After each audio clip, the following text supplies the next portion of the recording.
Ating mga kausap po ngayong umaga. Of course, ang ating naka-jam kayo ng umaga at kaninang simula na ating programa.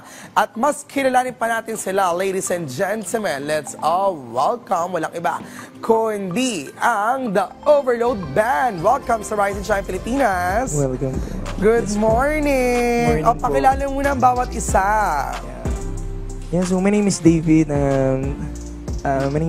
Singer-vocalist ng The Overload.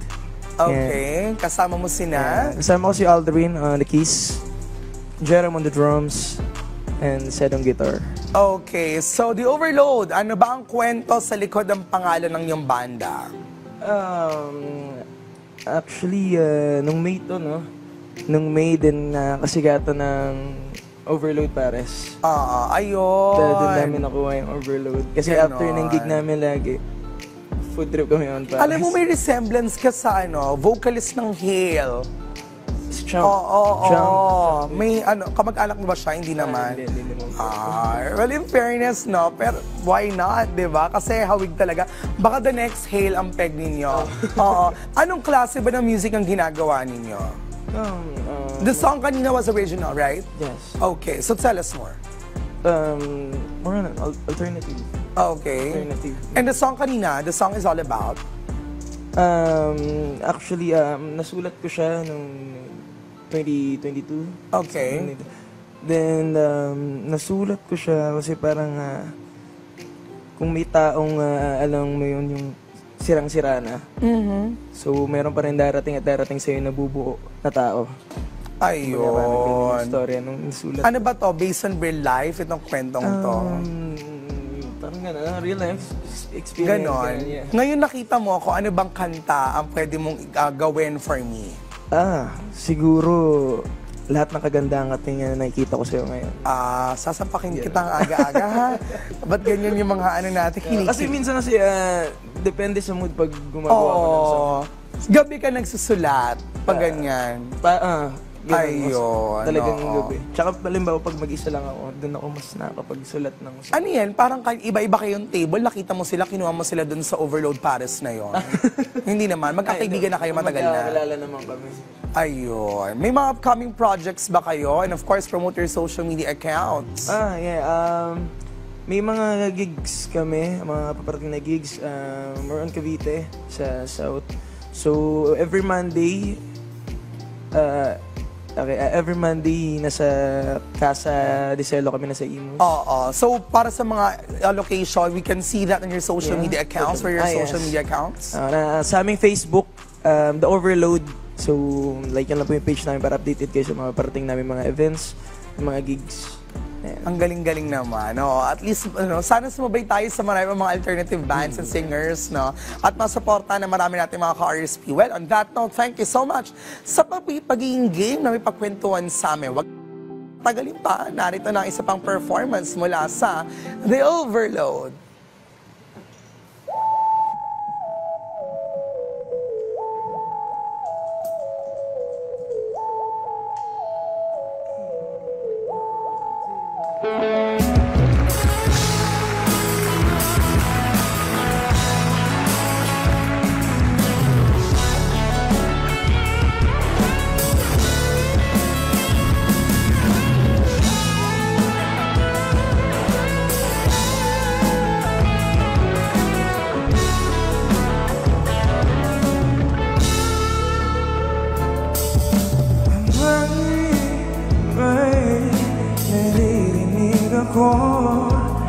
Hindi na raw ako yung taong gusto mo. Hindi ka ba kontento? Mahal mo ba ako? Ano ako sa'yo? Nangangamba ako. Ano ba ang iyong gusto? Ano ba ang ating plano? Ako gulong-gulong, hindi ko makita ang problema.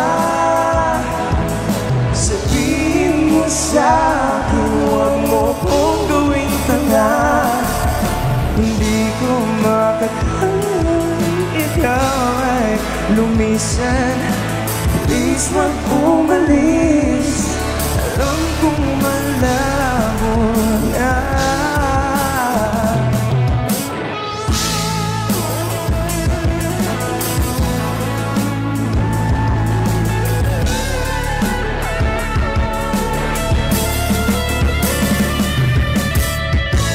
Di mo ba naiisip sa araw at gabi, ikaw ang nais katabi? Laging hanap ang iyong yakap kapag ako'y nag-iisa, hindi alam saan pupunta. Nangangamba ako, ano ba ang iyong gusto? Ano ba ang ating plano? Ako'y gulong-gulo, hindi ko makita ang problema. Sabihin mo sa'kin, huwag mo kong gawing tanga. Hindi ko makakaya, ikaw ay lumisan. Please wag umalis. Alam kong malabo na. Maayos pa ba? Ba't tila ala-ala na lang? Sabihin mo na, itigilan ka na.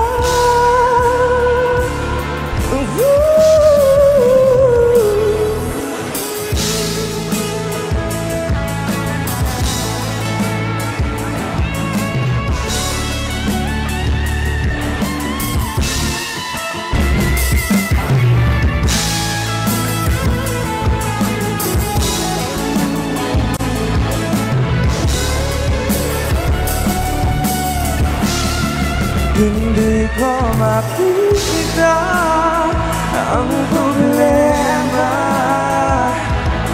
Sabihin mo sa'kin, huwag mo kong gawing tanga. Hindi ko makakayang ikaw ay lumisan. Please wag umalis. Alam kong hindi ko makita ang problema.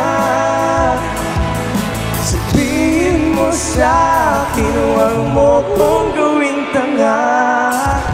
Hindi ko makakaya, ikaw ay lumisan. Please wag umalis. Alam kong malabo